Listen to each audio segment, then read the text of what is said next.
अभी आप सुन रहे हैं दीवाना म्यूजिक की शानदार प्रस्तुति। तू हर बतिया लगेला जैसे गोली जैसन, तू तो सच्चा हूँ मैं लगेलू हीरोइन जैसन। हम करी तो से प्यार तू ते करेलू इनकार, काहे बतिया न मानेलू तू लड़की। अच्छा हैर पातर की, हैर पातर की, हैर पातर की, हैर पातर की, हैर पातर की। I love you. Music director Akhilesh Raja. चल बेटा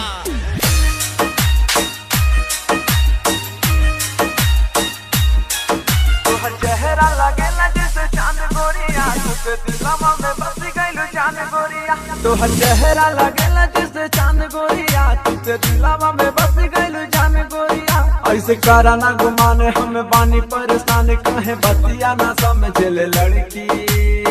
अच्छा हैर पातर की, हैर पातर की, हैर पातर की, हैर पातर की, हैर पातर की, हैर पातर की। Present by Ayush Music Studio Campiargan. आप सुन रहे हैं राहुल बवाली की आवाज में।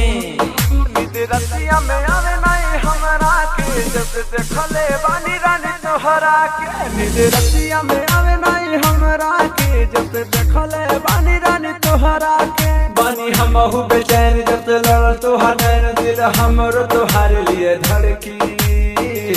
हैर पातर की, हैर पातर की, हैर पातर की, हैर पातर की, हैर पातर की, हैर पातर की। I love you. Music director Akhilesh Raja.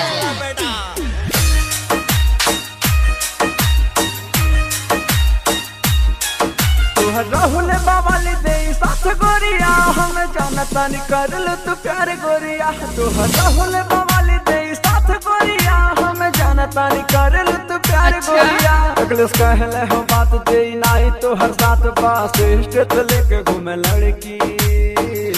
हैर पातर की, हैर पातर की, हैर